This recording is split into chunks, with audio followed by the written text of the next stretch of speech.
Assalamualaikum warahmatullahi wabarakatuh. Selamat malam, sahabat Wahyu. Alhamdulillah, malam ini kita bisa bersama kembali, bertemu kembali, bersua kembali dalam acara bincang bersama sahabat Wahyu. Dan insya Allah kita akan membahas sesuatu yang sangat menarik, ditemani oleh narasumber yang sangat kece, yang sudah tidak asing lagi untuk kita semua. Namun sebelumnya saya ingin menerangkan sedikit kepada sahabat Wahyu materi apa yang akan kita ambil atau tema apa yang akan kita ambil untuk malam ini. Good looking, agen radikal. Nah, maka dari itu apakah memang pernyataan-pernyataan dari khususnya dari Kementerian Agama Bapak Fahru Roji, beliau menyatakan dalam video tersebut caranya masuk mereka gampang. Pertama, dikirimkan seorang anak yang good looking, penguasaan bahasa Arabnya bagus, hafiz Al-Quran, mereka mulai masuk, kata Fahru Rozi. Nah, jadi ternyata statement ini membuat kegaduhan yang sangat luar biasa, di mana banyak pihak yang menyayangkan gitu. Sebenarnya ada apa dengan pejabat negeri ini gitu?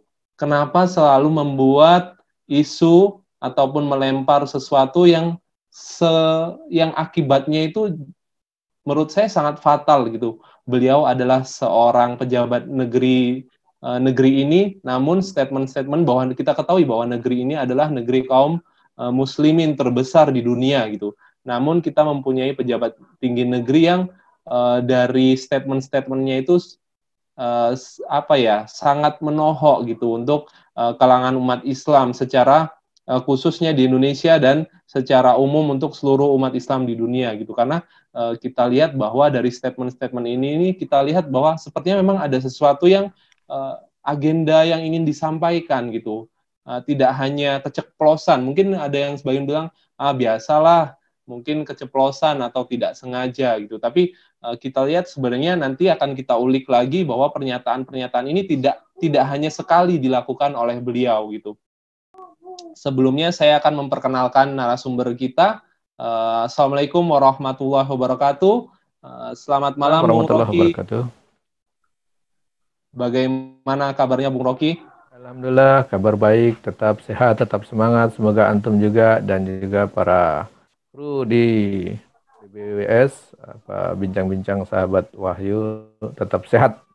Baik, alhamdulillah kita semua kru dan tim dari sahabat Wahyu dalam kondisi sehat walafiat, tidak kekurangan suatu apapun. Namun memang dari pernyataan-pernyataan yang kita tadi sudah bahas di awal memang membuat kita gerah gitu, membuat umat Islam itu resah gitu. Nah, sebenarnya ada apa ya, Bung Rocky? Kenapa sih banyak statement-statement dari petinggi negeri ini yang sepertinya kok berpikir negatif gitu terkait dengan aktivitas umat Islam, ajaran-ajaran Islam gitu. Sebenarnya ada apa Bung Rocky? Mungkin Bung Rocky bisa mulai menjelaskan kepada sahabat Wahyu. Sebenarnya ada apa sih gitu? Kenapa kok sering terjadi hal-hal ataupun ya narasi-narasi dangkal yang dilontarkan ke publik begitu Bung Rocky? Ya, yang pertama perlu kita pahami bahwa para pejabat publik kita ini menjabat dengan melalui proses yang disebut dalam konteks proses pesta demokrasi yang sangat mahal. Sehingga mereka bisa menduduki kursi-kursi jabatannya itu. Dan tentu tidak ada yang gratis itu. No free lunch, tidak ada makan siang gratis. Sehingga ya, tentu untuk duduk di situ mereka pasti ada pesan-pesan, ada keinginan-keinginan dari para investor politik untuk dijalankan pesan-pesan itu. Apa isinya? Nah, kebanyakan investor politik itu kan karena biayanya besar, biasanya para pengusaha besar tentu. Artinya ada transaksi di situ ya, Bung Rocky ya? Ya, dalam mekanisme demokrasi kan butuh biaya besar. Oleh karenanya tentu ada investor politik yang besar. Biasa yang besar-besar itu ada yang level nasional, ada yang level global gitu. Ternyata kan dunia ini tidak ada satu negara berkembang pun atau negara berkembang yang tidak didikte oleh negara-negara maju. Nah, di situ posisinya. Sehingga siapapun yang berkuasa di negara-negara berkembang atau negara-negara yang satelit itu pasti ada campur tangan dari negara-negara maju. Dan tentu negara-negara maju ingin agendanya dijalankan oleh mereka yang mau berkuasa tadi. Sehingga yang mau berkuasa akhirnya direstui, didukung, dibiayai bahkan. Nah, termasuk pendanaannya didukung oleh mereka, termasuk juga opininya dan seterusnya. Tentu ada adalah keinginan-keinginan ataupun agenda-agenda yang perlu disampaikan ke negara-negara berkembang gitu. Nah, di titik itulah nampak bahwa hampir semua penguasa negeri baik yang ada di negeri ini, di Asia dan di lain-lainnya, tentu akan menjalankan sebagian dari agenda-agenda global, yang sebagian mungkin memang ada agenda nasional. Kalau kita lihat pernyataan-pernyataan yang muncul, gitu ya, dengan ada isunya radikal dan cenderung fobia terhadap Islam, bukannya fobia, cenderung membenci Islam dan menyerang ajaran-ajaran Islam. Nah, ini tentu tidak lepas dari war on terrorism yang dikembangkan oleh negara-negara Barat, karena mereka memang punya pengalaman buruk ya terhadap paradigma berpikir mereka terhadap Islam itu, sehingga mereka memandang Islam itu buruk dan membahayakan bagi mereka atau bagi kepentingan mereka untuk menjarah dan menjajah negara-negara lain. Di situ titik krusialnya. Agenda Artinya utama memang mereka kan ada peran utama dari negeri-negeri sentral ya, negeri-negeri apa ya, adidaya, di mana mereka mempunyai agenda untuk yaitu tadi agenda tersendiri untuk menjadikan negeri-negeri berkembang itu jadi bidikan mereka. Artinya mereka akan melakukan sesuatu dan sesuatu itu akan dijalankan oleh apa ya ante begitu Bung Rocky. Ya, mungkin saya ingin mengatakan bahwa agenda-agenda yang dilakukan oleh negara-negara besar tentu untuk kepentingan negara-negara besar itu. Dan tentu untuk menjaga kepentingan mereka, mereka butuh orang-orang yang loyal yang mau menjalankan agenda-agenda mereka. Disitulah mereka akan mendukung orang-orang yang sudah punya komitmen terhadap mereka, terhadap agenda-agenda mereka, untuk didukung bisa punya peran di negara-negara yang mereka inginkan. Di situ titik krusialnya. Sehingga agenda besarnya apa? Kalau kita lihat dari bagian dari program RAND Corporation adalah moderasi Islam. Ini muncul ketika adanya war on terrorism yang dikumandangkan oleh Amerika gitu. Sejak WTC dulu ya, 911 itu. 911. Nah, itu kan muncul teori konspirasi untuk memerangi Islam. Sehingga pilihannya you are with us or you with terrorist kan gitu posisinya. Jadi dia membelah dunia itu menjadi dua saja. Ikut Amerika atau negara-negara barat atau ikut teroris gitu. Pilihannya cuma itu. Dan teroris itu diidentikan dengan Islam. Sehingga kalau Amerika bikin film, ada film teroris, pasti yang jadi terorisnya itu digambarkan orang-orang Islam. Coba perhatikan itu. Itulah. Jadi ini memang desain yang dilakukan oleh global. Dari war on terrorism itu mereka mulai menukik lebih dalam lagi, mencari sumber-sumber apa yang dianggap bisa membuat orang itu eksis ya, bisa melawan penjajahan, melawan negara-negara yang ingin menjarah kekayaan mereka. Nah, itulah mereka mencoba melumpuhkan dengan pemikiran-pemikiran atau ide-idenya supaya yang ada di benak mereka itu bisa hilang. Salah satu yang paling mereka takutkan adalah ajaran-ajaran Islam, terutama ajaran jihad. Ya, kalau kita lihat, maka yang disasar kemudian adalah ajaran Islam memang yang dipersoalkan. Kita tidak menemukan mengapa? itu. Mengapa Bung Rocky? Mengapa mereka itu takut dengan ajaran Islam, Bung Rocky? Ya, tadi saya bilang punya pengalaman panjang. Mereka melihat Islam itu begitu menakutkan dan begitu hebat gitu kalau dijalankan dengan benar ajarannya. Kalau kita lihat tuh mereka punya catatan sejarah yang begitu menakutkan, di mana ketika di tahun 1453 itu ada seorang anak muda berusia 21 tahun bisa jadi pemimpin dan menaklukkan negara adidaya kala itu, yaitu Romawi Timur. Itu terpatri betul di benaknya kaum orientalis barat itu. Jadi mereka takut sekali itu. Bagaimana mungkin ada anak usia 21 tahun bisa menaklukkan negara adidaya gitu. Itulah Muhammad Al-Fatih, dikenal sekali yang dulu Konstantinopel kini ya. Ya, Yang kemarin jadi heboh dengan Hagia Sophia itu. Ingat itu. Pemuda ini kan bagus tuh. Anak muda, pintar bahasa Arab, rajin ke masjid, sholat, bahkan hafiz Quran. Nggak sembarang orang bisa hafiz atau hafal Al-Quran itu. Kalau orang maksiat pasti hafalannya hilang gitu. Nggak bagus. Nggak mungkin tuh orang hafiz Quran, tapi maksiat mabuk-mabukan itu nggak mungkin. Nggak mudah itu. Nah itu oleh karenanya orang baik justru yang dimusuhi, dituduh radikal. Kenapa dituduh radikal? Karena tadi standar Barat itu, orang yang radikal itu adalah orang yang tidak menerima ajaran Barat. Itu ajaran Barat apa? Kalau di MUI itu dijelaskan sepilis itu. Sekuleris, pluralis, kan gitu. Iya.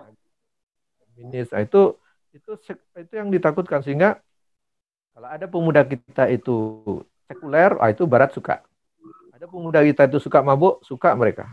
Tapi kalau pemuda-pemuda kita suka ke masjid, wah itu harus dicurigai itu. Apalagi hafiz Quran, wah itu bahaya itu, bibit-bibit radikal itu. Ini kan cara berpikir orang-orang yang pro kepada penjajahan, sehingga tidak punya karakter bangsa ini yang untuk nanti kalau bisa membela. Nah, ini mungkin yang butuh kita tegaskan, ya, butuh kita jelaskan.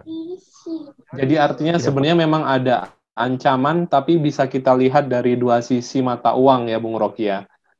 Mungkin para negeri-negeri pekapitalis, mereka yang menguasai, yang berkuasa saat ini memandang bahwa ancaman untuk mereka adalah ketika memang umat Islam kembali kepada ajarannya gitu. Tetapi sebenarnya kan di satu sisi lain bahwa saya sering mengulang-ulang pernyataan ini bahwa kondisi negeri ini gitu sebagai ancaman jika kita menginginkan kebaikan gitu kan, bahwa liberalisme dan hedonisme ini sudah menjadi budaya, dan sebenarnya inilah masalah utama kita sebagai anak muda gitu, kaum milenial gitu kan. Misalkan kita lihat di internet beragam konten bisa kita dapatkan untuk remaja gitu kan, postingan-postingan yang tidak mendidik di Facebook, Instagram, Twitter, apalagi di televisi kabel, aneka hiburan yang merusak akhlak itu tersedia gitu 24 jam gitu kan. Belum lagi konten seks bebas, kemudian LGBT, kekerasan, anti agama di mana-mana gitu. Tetapi ini tidak menjadi fokus ataupun konsentrasi pihak kementerian begitu, Bung Rocky. Justru pemuda-pemuda Muslim yang good looking, pandai bahasa Arab, tapi menjadi ancaman gitu. Jadi artinya ancaman ini dilihat dari dua sisi, Bung Rocky. Nah, untuk menjelaskan kepada kaum milenial ini seperti apa supaya memang mereka itu bahwa kondisi kita itu nggak baik-baik aja gitu, gitu Bung Rocky. Ya, tentu kita itu perlu mengingat sejarah ya, mengingat sejarah itu penting gitu. Jadi kalau sejarah kita itu yang berjuang untuk negeri ini kan kaum muslimin ya. Kaum muslimin, kemudian para pemuda gitu. Para pemuda yang punya semangat untuk membela dan mempertahankan negara ini untuk berjuang mengusir para penjajah yang menjarah kekayaan alam. Dan tentu para pemuda itu punya spirit, kenapa mereka mau berjuang gitu. Makanya saya melihat bahwa ada upaya dari negara-negara barat itu untuk melumpuhkan spirit atau karakter dari ajaran-ajaran yang bisa membuat pemuda itu hebat. Salah satunya adalah kalau kita lihat ajaran terkait dengan jihad itu tidak boleh tumbuh di kalangan pemuda itu, walaupun dia good looking itu nggak boleh paham itu. Padahal kalau kita buka sejarah, kita harus ingat sekali itu. Coba kita bayangkan tiba-tiba negeri ini kembali dijajah gitu. Kembali dijajah karena kekayaan alamnya dirampas, kemudian ada negara lain yang rebutan di sini. Kemudian datanglah para penjajah itu untuk berebut di sini. Sementara pemuda-pemuda kita tidak ada yang punya kesadaran bahwa untuk membelanya gitu, untuk mempertahankannya gitu. Nah, ini yang membahayakan. Kalau dulu gitu, ketika sekutu masuk ketika tahun 45 bulan Oktober ya, masuk sekutu. Kemudian ada ulama yang berani mengeluarkan fatwa jihad pada tanggal 22 Oktober yang dikeluarkan oleh Kiai Haji Hashim Asy'ari. Iya, itu tanggal 22 Oktober yang sekarang diperingati sebagai hari santri itu. Seharusnya bukan hari santri, kalau menurut saya bagus diingat sebagai hari fatwa jihad keluar, gitu mungkin. Hari jihad nasional. Oh, itu lebih karakternya nampak gitu. Nah, itu kalau itu tidak ada, mungkin kita dijajah kembali gitu. Dan kalau tidak ada Bung Tomo meneriakkan takbir untuk menggelorakan semangat pemuda itu punya semangat jihad, mungkin banyak pemuda yang berbondong-bondong ya, daripada berjuang resikonya mati gitu ya, susah, mending gabung sama para penjajah itu kan, minimal ikut kerja apalah, dapat makanan lah, mungkin bisa dikasih minuman dan mabuk-mabukan bareng mereka kan gitu. Yang kita khawatirkan terjadi itu. Makanya saya bisa membawa kita coba berpikir gitu. Hanya tiba-tiba negara ini datang penjajah dan menjajah kita. Terus tidak ada pemuda yang punya semangat jihad, berani melawan, bahkan rela mati. Kalau jihad itu kan rela mati. Gitu. Nah, pemuda kita hedonis semua. Udahlah gampang kumpulin pemuda, ajak nyabu atau ajak ngesek bebas atau ajak konser gitu, selesai itu. Justru tidak berani membela untuk mengusir para penjadi, cukup dikumpulkan begitu misalnya. Tidak ada yang berani mengangkat senjata untuk takbir mengusir, tidak ada. Kemudian para ulamanya juga tidak ada satupun ulama yang berani mengeluarkan fatwa jihad misalnya untuk mempertahankan negeri ini misalnya. Karena sudah ditakut-takuti dari awal ulamanya, kalau ngomong keras bisa dituduh radikal misalnya. Atau kalau mengeluarkan fatwa gitu malah ditangkap gitu misalnya, kan gitu. Atau pemudanya kalau belajar jihad malah dituduh radikal gitu. Ini berbahaya sekali menurut saya. Negeri ini tidak punya karakter nanti gitu. Nah, jadi ini perlu kita pikirkan lebih jauh gitu. Sehingga jangan sampai kita memusuhi anak negeri kita sendiri, memusuhi karakter bangsa kita sendiri, memusuhi karakter ajaran agama kita sendiri gitu. Nah, ini yang harus kita ingat betul gitu. Karena program penjajahan itu sederhana sekali gitu.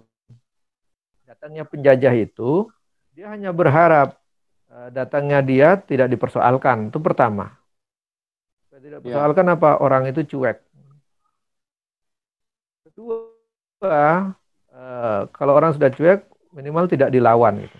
Jadi kalau dilawan kan nanti bisa diukur berapa banyak yang melawan. Yang minimal kan diterima. Kedua, mereka dibiarin. Yang ketiga, baru dia ajak kerjasama. Jadi tahap ketiga mereka diajak kerjasama gitu. Yang keempat, nah ini kalau mereka tidak mau diajak kerjasama, baru dikriminalisasi gitu, dituduh ekstremis. Ya di zaman Belanda dulu kan sudah dituduh ekstremis gitu. Hanya terminologi ekstremis dulu di zaman Belanda, kalau sekarang dituduh radikalis gitu aja gitu. Nah, kalau ekstremis ya dulu sama. Kebanyakan yang dituduh ekstremis itu yang melawan penjajah. Kemudian yang kebanyakan beragama Muslim, yang kebanyakan juga taat ke masjid gitu. Yang juga tidak suka mabuk-mabukan misalnya kan gitu. Nah, ini kalau yang bisa diajak mabuk bersama penjajah ya selesai kan, berarti nggak melawan dia. Nah, itu posisinya. Jadi kita khawatir gitu.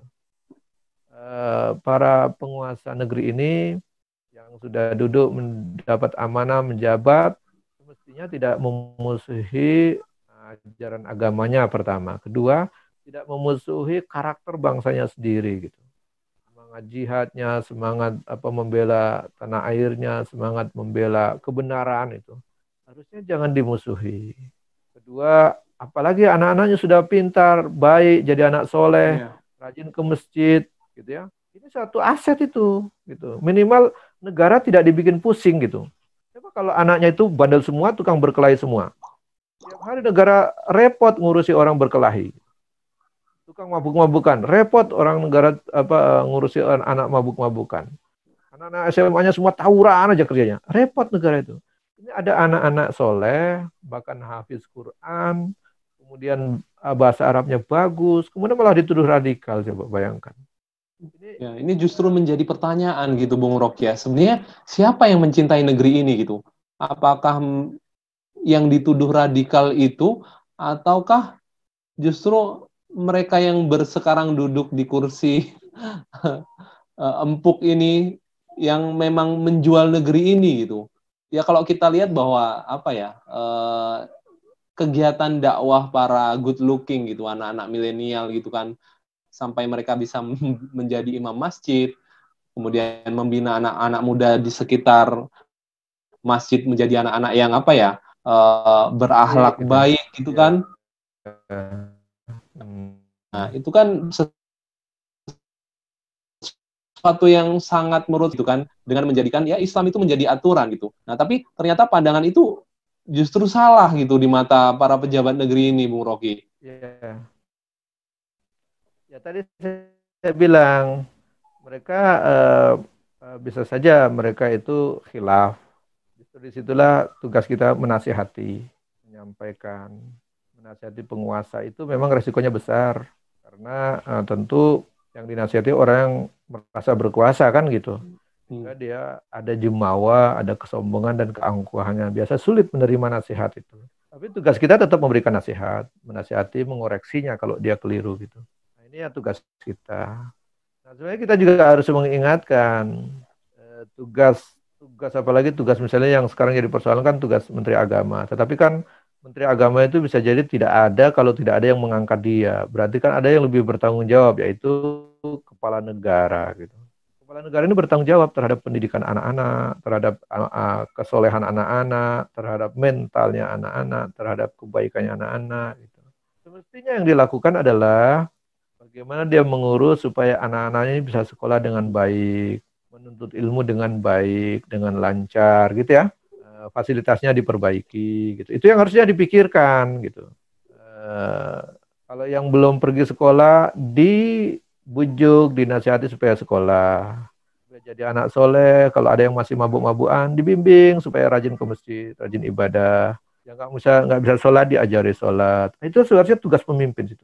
Menjamin supaya rakyatnya baik selamat di dunia, selamat di akhirat. Itu kalau visinya Islam ya. Ya. Itu posisinya begitu. Nah, kita harus ingatkan tugas dia itu gitu. Nah, itu kewajiban kita nasihati. Kedua, dia juga selain anak-anak itu supaya bisa sekolah baik, belajar baik, terus fasilitasnya diperbaiki, itu yang harus dipikirkan. Selain juga dia harus memikirkan juga guru-gurunya, orang-orang tuanya gitu ya. Bagaimana dia supaya bisa mengajar dengan baik, tenang, gajinya jangan terlambat atau bahkan sudah terlambat dipotong lagi gitu ya. Nah, ini harusnya itu yang harus diperbaiki jadi konsensus. Bukan teriak-teriak saja radikal, radikul, nuding sana, nuding sini, bahas celana cingkrang, bahas apalagi cadar, bahas apa lagi itu. Ini bukan tupoksinya gitu loh. Nah ini menurut saya harus kita ingatkan. Nah kita ingatkan bukan berarti kita benci ya. Kita mengingatkan itu justru karena sayangnya kita itu. Sayang. Kalau nggak sayang biarin aja lah kan gitu. Tapi itu karena sayang kita. Kedua, karena memang kewajiban kita diminta mengingatkan. Karena dalam pandangan Islam, menasehati, mengingatkan, mengoreksi penguasa, itu bukan hak itu. Ini perlu saya garis bawahi, ini perlu di outline. Bahwa mengoreksi penguasa, menasehati penguasa, bersuara kritis terhadap penguasa, itu bukan hak. Tapi itu suatu kewajiban. Kenapa? Karena memang itu kita tidak boleh melihat suatu kemungkaran itu terus diam, tidak boleh. Melihat suatu kesalahan diam itu tidak boleh.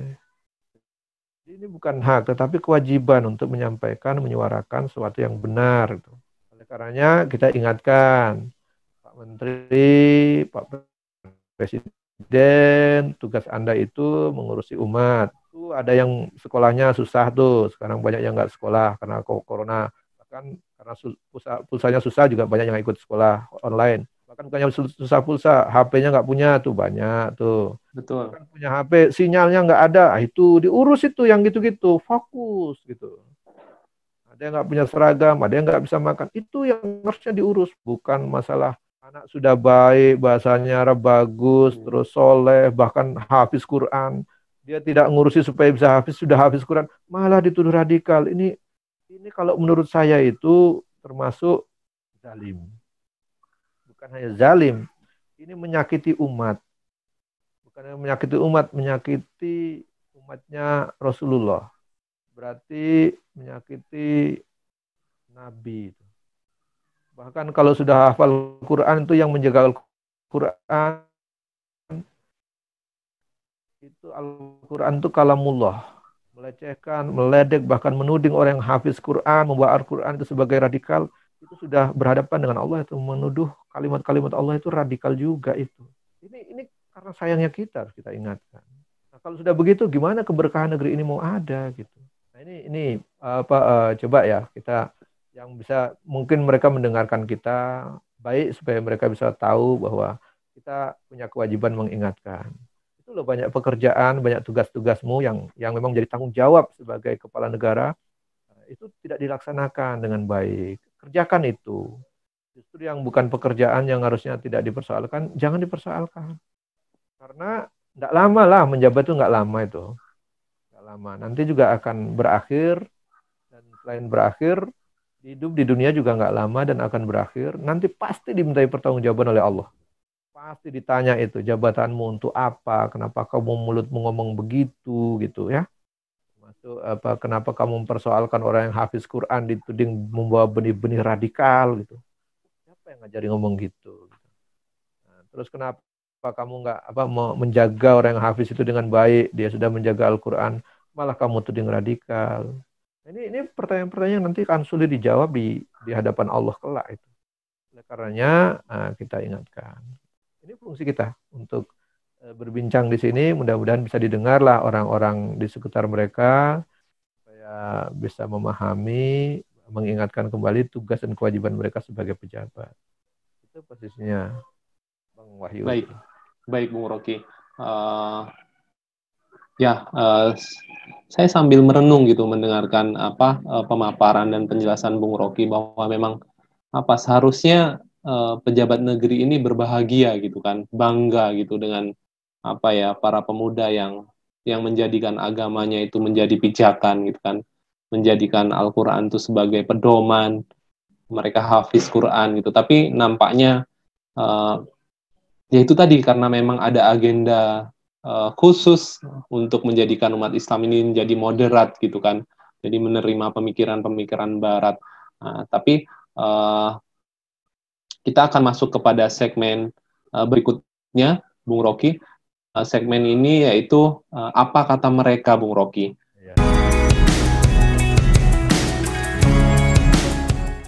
Jadi ada pertanyaan begini. Gimana kita ini kaum milenial mau kritis gitu kan? Gimana kita itu mau ingin menyuarakan kebenaran gitu kan? Sedangkan kondisinya memang sekarang di Indonesia gitu orang-orang yang bersuara gitu, orang-orang yang memberanikan diri menyatakan kebenaran, menasehati justru karena sayangnya gitu kan, yang Bung Rocky sampaikan bahwa itu adalah bentuk kasih sayang kita gitu kepada para pejabat, bahwa mereka harus mempertanggungjawabkan jabatan yang mereka emban sekarang itu. Tapi kenyataannya bahwa orang-orang yang berani menyatakan menyuarakan kebenaran itu sering dikriminalisasi, Bung Rocky, sehingga menurut saya kaum milenial gitu kan, anak-anak muda itu akhirnya ya takut gitu. Ya udahlah, mendingan saya diam dan ya saya urus diri saya sendiri gitu. Nggak perlu saya mengurus hal-hal lain di luar diri saya. Begitu, Bung Rocky. Gimana, Bung Rocky, dengan pernyataan-pernyataan kaum milenial yang seperti itu? Ya, itu pernyataan begitu sangat didukung oleh paham Barat itu, individualisme. Memang tujuannya untuk itu ya, Barat ya. Itu ya. Iya, jadi ini berbahaya karena nanti tadi saya bilang ketika ada panggilan untuk membela negerinya, dia pikir, ngapain saya ikut berjuang, belum tentu dapat apa-apa gitu ya, makan susah, bahkan nyawa bisa terancam. Mending saya gabung aja sama yang datang gitu, sama penjajah. Siapa tahu bisa diangkat jadi apa, bisa dapat jabatan, bisa dapat yang lainnya gitu kan. Walaupun harus berhadapan dengan anak negeri yang lain itu di mana-mana terjadi. Di zaman penjajahan juga dulu terjadi. Kenapa Belanda itu bisa bertahan lama menjajah? Karena ada sebagian penduduk negeri ini juga yang pro kepada penjajah itu, sehingga kadang-kadang gampang diadu sesama anak negeri ini oleh penjajah. Sehingga kan dulu ada itu ya, centeng-centeng apa Ya, penguasa-penguasa itu kan dari kalangan bangsa Indonesia sendiri gitu, yang berhadapan dengan rakyat Indonesia sendiri gitu, tapi digunakan oleh Belanda atau penjajah lah. Nah, model ini akan terjadi lagi kalau karakter sebagian besar anak muda kita juga hedonis, individualis, dan mau menerima paham-paham Barat yang tadi saya bilang. Menurut Angel itu yang salah satu peneliti Rand Corporation, salah satu yang mereka inginkan adalah supaya umat Islam itu menerima paham moderat. Moderat yang dimaksud adalah bahwa bisa menerima ajaran-ajaran atau paham-paham Barat pluralis, terutama feminisme, HAM, demokrasi, dan paham-paham lainnya yang diluncurkan dari Barat. Kalau saja umat Islam itu pemuda-pemudanya masih memegang syariat, itu masih dituduh sebagai radikal. Nah, itu kan sebenarnya memang program mereka, gitu. Dan itu dijalankan sekarang. Tetapi sayangnya jalan itu dilakukan oleh para pejabat negeri ini justru melakukan hal yang sama, gitu. Nah ini, jadi kalau kita telusuri begini, Bung Wahyu. baik, iya Bang Rui. Kita ya melakukan perenungan sedikit lah. Sebenarnya isu radikal ini munculnya di tengah-tengah rakyat, dari kalangan grassroots atau dari kalangan atas. Gitu kita bisa cek itu. Jadi kalau kita cek, justru munculnya paham-paham baru, intoleran, feminis, pluralis, HAM, termasuk sekarang itu hedonis, bahkan LGBT boleh misalnya, kan seterusnya itu ya. Iya. Itu kan munculnya bukan dari kalangan bawah, itu bukan dari publik kita, bukan dari rakyat kita yang sebenarnya memang ingin soleh, ingin baik gitu. Tapi justru paham radikal, paham intoleran, itu keluar sumbernya itu justru dari Barat, kemudian di-amplifying ataupun disuarakan kembali oleh para pejabat. Jadi kalau kita lihat sebenarnya ini bukan kehendaknya umat gitu, bukan kehendak umat Islam. Nah, para pemuda kita ya tentu harus kita tugasnya membentengi mereka ya. Walaupun tugas kita dua jadinya berat ini. Karena pertama mengingatkan para penguasa supaya jangan memusuhi Islam, kemudian menyiapkan generasi yang hebat gitu ya, menjadi pencinta negerinya, akan membela negerinya, harus siap gitu, punya karakter, rela berkorban segalanya untuk negerinya, kalau perlu dengan jihad, sehingga harta nyawanya dan seterusnya bisa berharga di hadapan Allah gitu kan.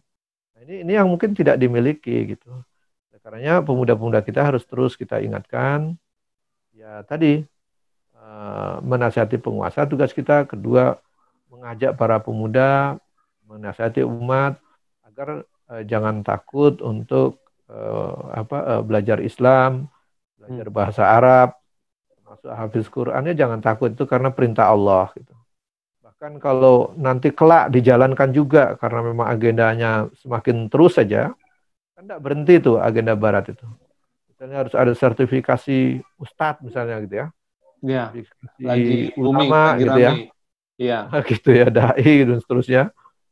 Ya itu bagian dari upaya mereka untuk melemahkan kaum muslimin. Nah, ya tetap harus dakwah, tetap harus mengingatkan. Kan kita paham lah yang mensertifikasi siapa. Masa yang mensertifikasi nggak hafiz Quran terus mensertifikasi orang yang hafiz Quran, itu kan nggak lucu itu. Makanya saya sempat menulis itu. Kasih dai versi politisi versus ulama pewaris Nabi. Ulama itu pewaris Nabi, masa mau disertifikasi? Ustadz-ustadz itu kan mewarisi ilmunya ulama yang mendakwahkan Islam, mendakwahkan agama ini, dan itu pewaris para nabi. Masa mau disertifikasi oleh para politisi yang akhirnya duduk menjadi penguasa, dengan modal kekuasaannya dia mensertifikasi, ini ceramah yang dibolehkan, ini yang nggak boleh. Gitu. Atas dasar apa dia paham itu? Gitu. Nah, ini yang mungkin harus diingatkan. Jadi ya dakwah tetap dakwah walaupun mungkin tidak dapat sertifikat. Karena Baik. sertifikat itu kan itu subjektivitas orang yang memberikan itu. Iya kan? Bahkan Iya, kalaupun ustadz atau ulama yang udah disertifikasi gitu, udah dapat sertifikat kemudian ceramah nggak sesuai dengan yang mereka mau gitu. Walaupun ceramahnya sesuai dengan Al-Quran dan Sunnah, tapi tidak sesuai dengan kemauan yang memberi sertifikat, bisa aja mereka cabut sertifikatnya kan gitu. Akhirnya nggak boleh ceramah lagi gitu. Nah itu kalau ada istilah sertifikat. Padahal ulama itu tidak sertifikat. Ulama, ustadz itu bukan diberikan jabatan status itu bukan karena sertifikat, bukan karena legalitas penguasa, tetapi karena karya dia, karena amal dia, karena ilmu dia yang diamalkan dengan amal soleh di tengah-tengah umat. Umatlah yang memberi gelar sebagai ustadz, sebagai ulama. Itu gelar itu, jabatan yang diberikan oleh publik.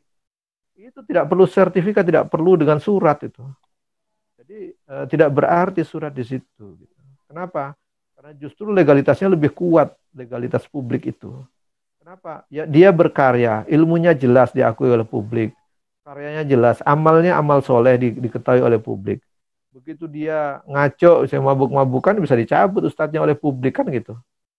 Jadi betul. ukurannya legalitasnya justru legalitas publik ini jauh lebih tinggi daripada legalitas secari kertas dari penguasa. Walaupun karena kekuasaan turun oleh negara itu adalah legal yang bisa memaksa gitu kepada siapapun warga negaranya, ini memang bisa saja dipaksakan, tetapi dia tidak mendapat legitimasi publik.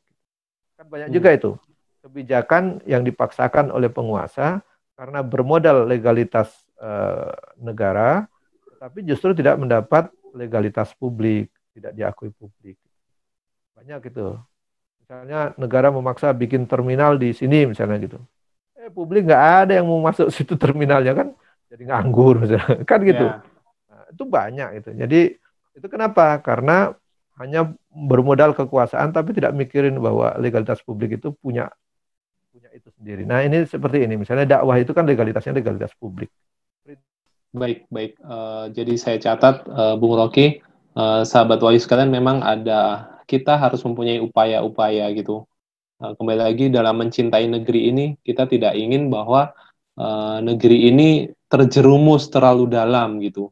Ibarat mungkin saat ini bahwa para pejabat itu entah terlena atau memang mereka menjalankan perintah dari sang negeri adidaya gitu, menjalankan visi tersebut gitu. Tapi eh, sebagai apa ya, sebagai pemuda, sebagai kaum milenial, kita juga harus memberikan koreksi gitu, bahwa ketika ada pejabat yang um, salah Lalu, melakukan, melemparkan statement, salah memberikan kebijakan, ya kita sebagai anak harus mengingatkan gitu. Namun ada juga upaya-upaya dari kita ya untuk merubah kondisi yang saat ini gitu. Kita juga tidak merasa apa ya, tidak merasa puas gitu, pragmatis gitu, apalagi apatis. Ya, ya sudah, memang negeri kita sedang seperti ini, jadi satu nggak lagi Bung perlu. Wahyu, Ya, Bung Rogi. mengingatkan itu, mengoreksi, mengkritik itu bukan hak, tapi kewajiban. Nah, itu Nah, dalam di Islam situ. itu begitu. Nah, jadi saya catat lagi bahwa mengingatkan, mengoreksi, selain itu bentuk kasih sayang kita kepada para pejabat dan kecintaan kita terhadap negeri ini, dan hal itu juga merupakan suatu kewajiban. Nah, jadi sahabat wali sekalian, kita nggak perlu takut, nggak perlu ragu, nggak perlu was-was. Ya, sampaikan ketika memang kritikan kita itu untuk membangun negeri ini, untuk memperbaiki negeri ini, sampaikan gitu kan. Karena memang perubahan itu kan dilakukan ya bersama-sama gitu kan, berjamaah. Kita tidak bisa merubah kondisi negeri ini dengan individu masing-masing gitu. Jadi kerusakan yang terjadi sekarang ya karena kerusakan bersama. Untuk merubahnya pun kita harus bersama-sama. Artinya memang dakwah di sini sangat diperlukan gitu. Mungkin itu Bung Rocky, bincang santai kita malam ini. Apakah ada closing statement yang ingin disampaikan kepada sahabat Wahyu, Bung Rocky? Baik, para sahabat Wahyu yang berbahagia, yang semoga dirahmati Allah dan semoga dilindungi juga dalam wabah pandemi ini. Amin. Sampai ada yang menjadi korban. Bahwa saya tegaskan kembali bahwa kewajiban kita adalah menjalankan kehidupan di dunia ini dengan sebaik-baiknya, jangan sampai melanggar aturan, dan aturan lebih lagi yang diturunkan oleh Allah Subhanahu wa taala dalam kitab sucinya Al-Qur'an dan As-Sunnah. Nah, oleh karenanya, kalau dalam menjalankan aturan dari Allah Subhanahu wa taala itu tiba-tiba ada yang menuding kita bahwa itu radikal, itu intoleran, itu apa anti demokrasi, itu anti pluralis.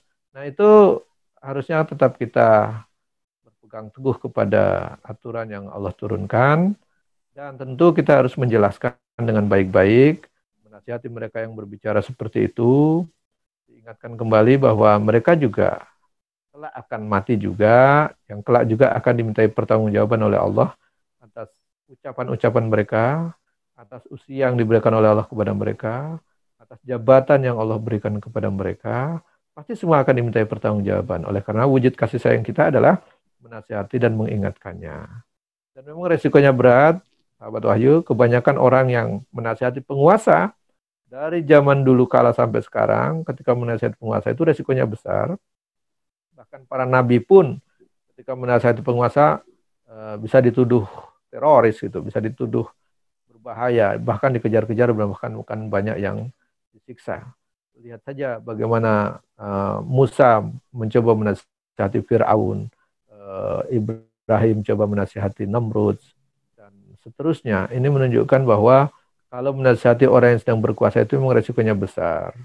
Dan tentu kita dituduh, misalnya good looking yang menjadi agen radikal, itu juga menyakitkan bagi kita, tetapi tentu kita tidak diam, terus memberikan penjelasan dan nasihat sebaik-baiknya.